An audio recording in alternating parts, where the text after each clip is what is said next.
Binisita ni Chinese Ambassador to the Philippines, Jing Quan, ang Bukana Bridge sa Davao City. Isa sa mga proyektong pinondohan ng China sa ilalim ng administrasyon ni dating Pangulong Rodrigo Duterte.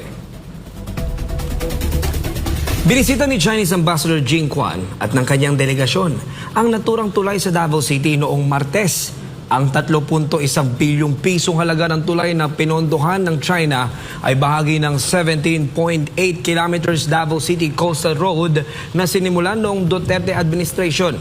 Pero noong December 4, 2025, personal na binisita ni Pangulong Bongbong Marcos Jr. ang Bukana Bridge at itinuturing niya ito bilang isa sa mga legacy project umano ng kanyang administrasyon.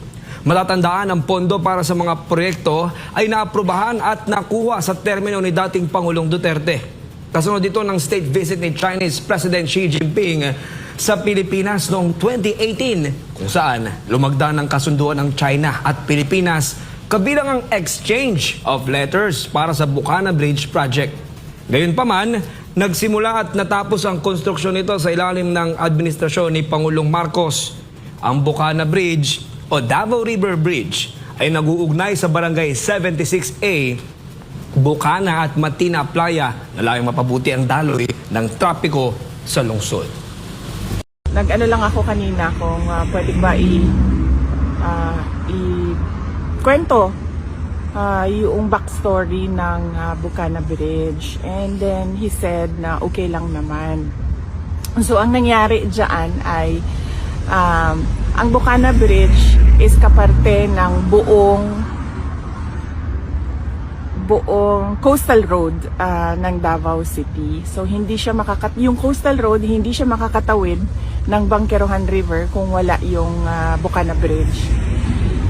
At that time na mayor ako, may budget ang coastal road pero unfunded ang bridge. And it was made known at the time to former President Duterte that the bridge is unfunded. At siya ay naghanap ng paraan para mabigyan ng pondo yung bridge.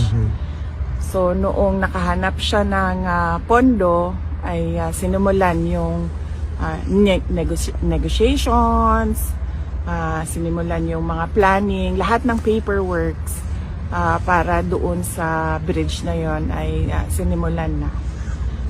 But ngayon, nandyan na yung bridge, so dapat nating pagpasalamatan para sa akin bilang isang Davaoenyo at syempre sa mga tiga Mindanao na din dahil nagbe-benefit din sila doon sa coastal road na yon, no? Traveling from south to north of Davao in the region.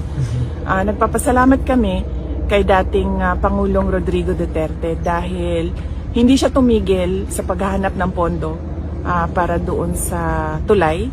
At syempre nagpapasalamat tayo sa People's Republic of China dahil buong-buo nila binigay yung entire cost ng tulay na iyon. So walang gastos ang City Government of Davao, walang gastos ang Pilipinas para tayo magkaroon ng bridge na yon.